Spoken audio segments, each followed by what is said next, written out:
और ब्रेक के बाद एक बार फिर आपका स्वागत है। पंडित दीनदयाल उपाध्याय की आज जयंती है और इस जयंती के अवसर पर मुख्यमंत्री योगी आदित्यनाथ संबोधित कर रहे हैं। भारतीय दृष्टिकोण विश्व मानवता के कल्याण का मार्ग प्रशस्त कर सकता है, लेकिन समाज के अंतिम पायदान पर बैठे हुए व्यक्ति के बारे में भी उनकी धारणाएं बहुत स्पष्ट थी।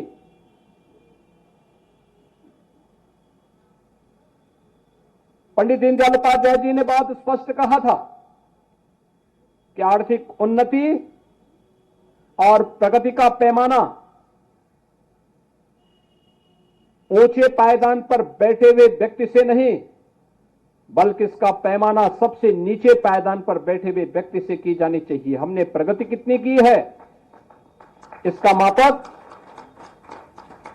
आर्थिक रूप से संपन्न व्यक्ति नहीं हो सकता, बल्कि सबसे निचले पायदान पर बैठे हुए व्यक्ति से हमें इसकी समीक्षा करनी चाहिए, आत्मावलोकन करना चाहिए कि हम कहां सफल हुए, कहां विफल हुए।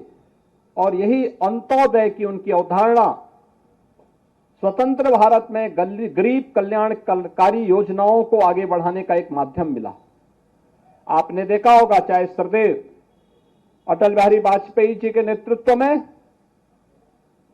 जब 1998 से लेकर के 2004 तक सरकार कार्य कर रही थी, उस सरकार का लक्ष्य भी गरीबों का उत्थान रहा है।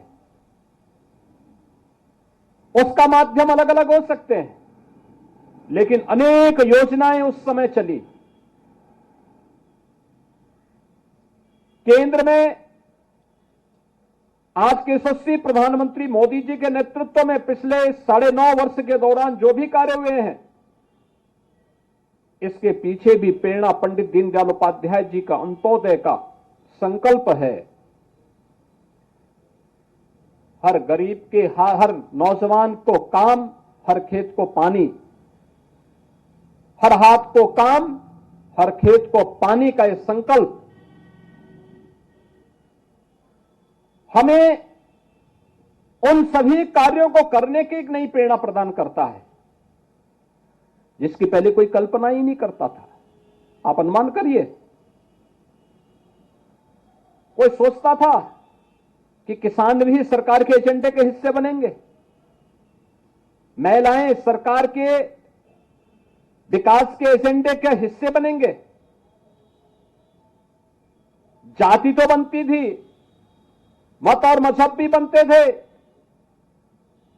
लेकिन गांव को विकास का आधार बनाया जाएगा, गरीब को विकास का आधार बनाया जाएगा, किसान और महिलाओं को, युवाओं को आधार बनाकर के योजनाओं को प्रभावी ढंग से लागू किया जाएगा। पिछले 9.5 वर्ष के अंदर प्रधानमंत्री मोदी जी के नेतृत्व में देश ने जो चमत्कार सर्वांगीण विकास का देखा है, यह चमत्कार पंडित दीनदयाल उपाध्याय जी की ही प्रेरणा है, जिसके आधार पर आज हर नौजवान को रोजगार और नौकरी की गारंटी मिल रही है, जहां पर महिलाओं को समान अधिकार प्राप्त हो रहा है, किसान को प्रधानमंत्री किसान फसल बीमा योजना से लेकर के प्रधानमंत्री किसान सम्मान निधि का लाभ मिल रहा है, एमएसपी के आधार पर लागत का 1.5 गुना दाम देने की कार्रवाई हो रही है, जहां गरीब के घर में चूल्हा भी जल रहा है और संकट के समय फ्री में राशन की सुविधा का लाभ भी सरकार उसे उपलब्ध करवाने का कार्य कर रही है। एक गरीब को 5 लाख रुपए सालाना स्वास्थ्य बीमा का कवर भी आयुष्मान भारत के माध्यम से मिल रहा है।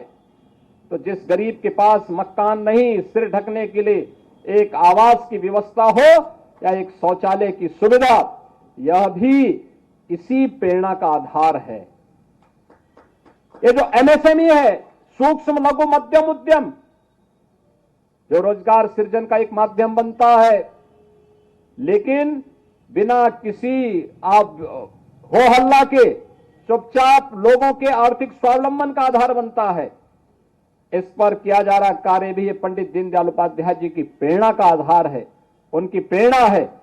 आज जब उनकी इस पावन जयंती के अवसर पर हम सब यहां पर एकत्र हुए हैं, इस अवसर पर उनकी प्रेरणा हम सब के लिए प्रकाश स्तंभ बनकर के, प्रकाश पुंज बनकर के एक नई हमेशा प्रेरित करते रहेगी। इस विश्वास के साथ मैं आप सब कार्यकर्ताओं को इस बात के लिए बधाई देता हूं कि डबल इंजन सरकार के द्वारा जो कार्यक्रम हो रहे हैं उसको प्रभावी ढंग से लागू करने के लिए किए जा रहे आप सबके प्रयास,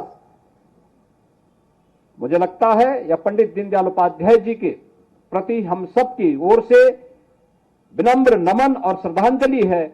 एक बार फिर से पंडित दीनदयाल उपाध्याय जी को उनकी पावन जयंती के अवसर पर नमन करते हुए, उनकी स्मृतियों को नमन करते हुए मैं प्रदेश सरकार और प्रदेश की जनता की ओर से विनम्र श्रद्धांजलि अर्पित करता हूं। जय हिंद।